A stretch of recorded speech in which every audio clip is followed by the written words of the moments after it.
Olá, tudo bem? Nesse episódio nós vamos falar sobre o livro Primatas da Park Avenue, da autora Wednesday Martin. Ela é uma pesquisadora, escritora americana, inclusive já lecionou estudos culturais em Yale. Tem doutorado em literatura comparada, estudos culturais com foco em antropologia. Tem vários artigos publicados, inclusive na New York Times, Cosmopolitan e Daily Telegraph. A obra investiga através da antropologia um grupo muito específico, abastado, que ocupa o alto da pirâmide econômica mundial. São os moradores de Nova York, mais especificamente do Upper East Side, em Manhattan. O foco de estudo e de pesquisas da autora é a pré-história e a história evolutiva da família, e através dessas lentes ela avalia rituais, crenças, dinâmicas sociais, jogos de poder dentro desse grupo de Manhattan. E do que trata o livro? Da história de vida da autora, mais especificamente da transição dela do downtown de Nova York, onde não está a elite da elite,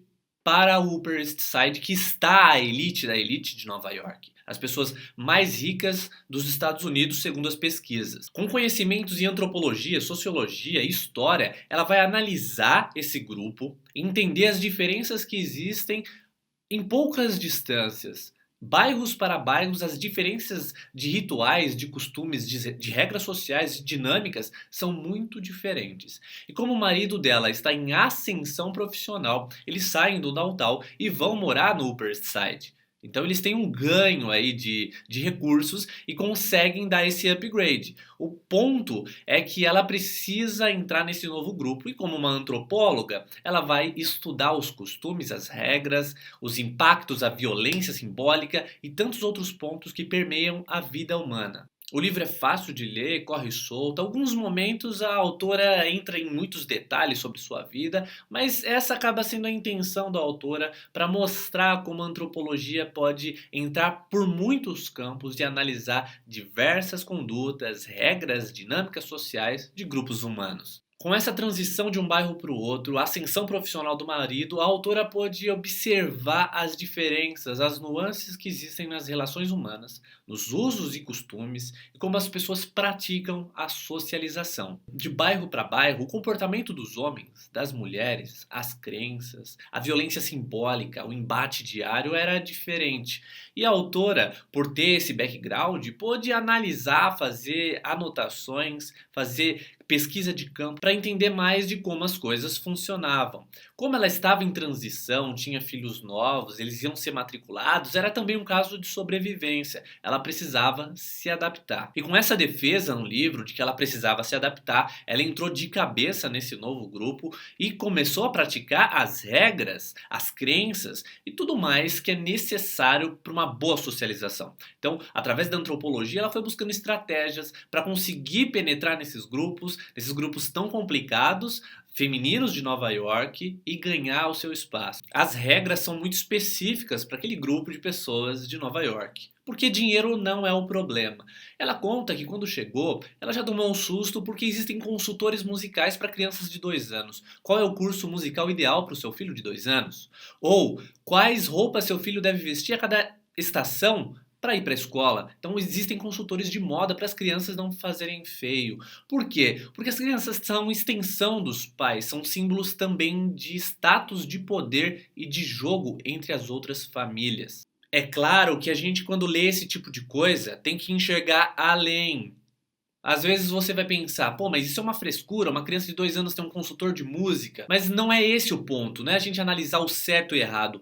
No caso da antropologia e o estudo da autora, é em torno de como as pessoas vivem, como elas se comportam e como a vida se desenrola. A questão não é estar mais certo ou menos certo, aonde vai o dinheiro, aonde não vai o dinheiro, não é esse o ponto. O estilo de vida, o comportamento, a vida abastada, o excesso de recursos cria condições específicas e não é diferente na natureza. Grupos diferentes de animais expostos a condições de abundância se comportam diferentemente daqueles em escassez. Então é bom a gente enxergar além da prática, além da cultura, entender a espécie humana, como em diferentes contextos o ser humano se comporta. Pela análise da autora, ela nunca viu tanta hierarquia, dinâmicas sociais tão complexas e tanto jogo de poder, seja no universo feminino, seja no universo masculino. O foco do autor é sim o universo feminino, e é nesse universo que ela vai realizar suas pesquisas e suas análises. Ela conta sobre os artigos de luxos, brincos, joias, bolsas caríssimas e roupas da última moda, como símbolos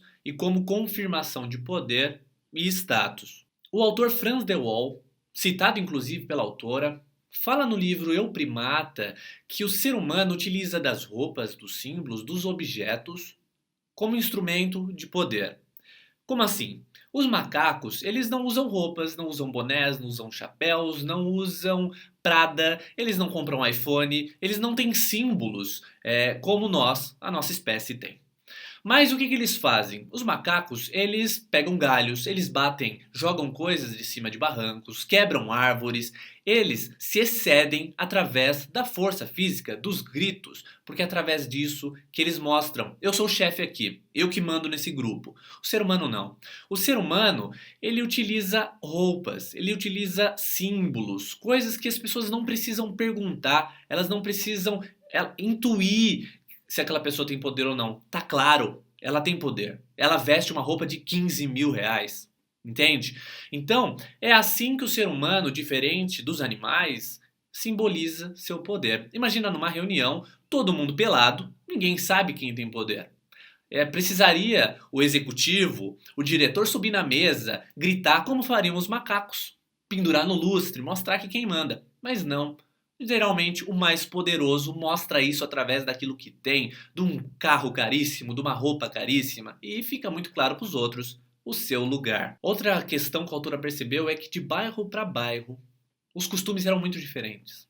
Ela brinca que os uniformes eram diferentes, o jeito de falar, o jeito de comprar, o jeito de socializar. E aí a gente pode pensar, pô, mas tem muita frescura nisso? Não. Pelo contrário, cada grupo, independente da espécie, tem as suas dinâmicas de socialização. Principalmente os mamíferos. Existem regras de convivência. E as regras estabelecidas são parte da cultura daquele grupo e necessárias para aquele grupo ter harmonia, ter coesão social. Se uma mulher lá do Upper East Side desce para comprar alguma coisa numa loja, com uma roupa qualquer, com um pijama, é um absurdo. É um absurdo que tem um preço caríssimo para ela no grupo. Ela pode ser marginalizada pelas outras. E as outras têm também poder sobre os maridos, poder de influência.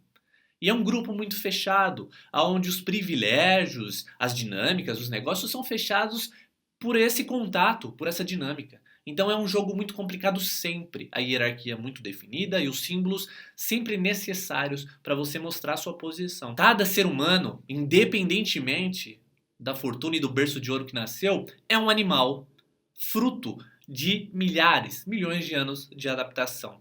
Todos com uma estrutura orgânica semelhante, com hábitos, com um cérebro primitivo, com uma amígdala cortical que tem impulsos semelhantes. Não tem como fugir. Somos todos o mesmo animal. Um conceito importante para a gente amarrar os conceitos da autora e entender bem o porquê o grupo se comporta daquele jeito é um conceito da antropologia chamado liberação ecológica extrema. O que é um nicho de liberação ecológica extrema?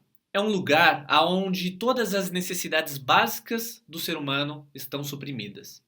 O que isso significa? Não há problema para comer, não há problema de segurança, não há problema para vestir, não se passa frio, não se passa calor, não se tem nenhum tipo de necessidade material. Tudo está ao alcance. Em ambientes de liberação extrema ecológica, existem problemas decorrentes. Em todo contexto existem problemas, e no de liberação ecológica extrema também existem problemas, por incrível que pareça. A gente pode pensar, pô, a pessoa que é bilionária não tem problema nenhum. Ela pode ter tudo o que ela quer.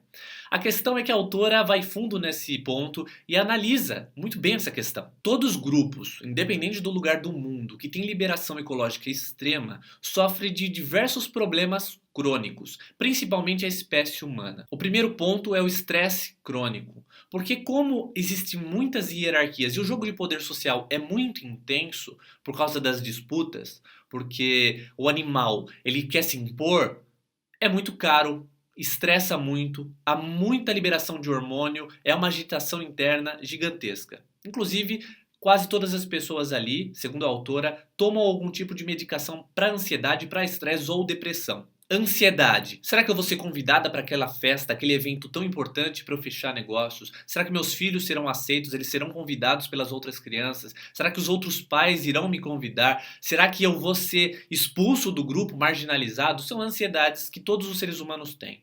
E aquelas pessoas que vivem naquele grupo, onde a dinâmica já é complexa, tem muito mais ansiedade. Não é difícil a gente entender porque, mesmo com muitos recursos e muito dinheiro, a pessoa tem depressão, tem ansiedade, tem crises crônicas de estresse. Muito já foi falado que os índices de suicídio pelo mundo são muito maiores em países desenvolvidos do que subdesenvolvidos. É um fato muito curioso, porque o ser humano, em condições mais complexas e às vezes de escassez, se mantém muito mais ativo, buscando sobreviver e saudável muitas das vezes, diferente daquelas pessoas que têm muitos recursos e acabam adoecendo. O estresse de manter aquilo que a gente tem, socializar, estar sempre impecável, cada ato, cada gesto, cada palavra medida, pensada para não causar impacto e prejuízo, causa um déficit e um estresse cognitivo muito grande.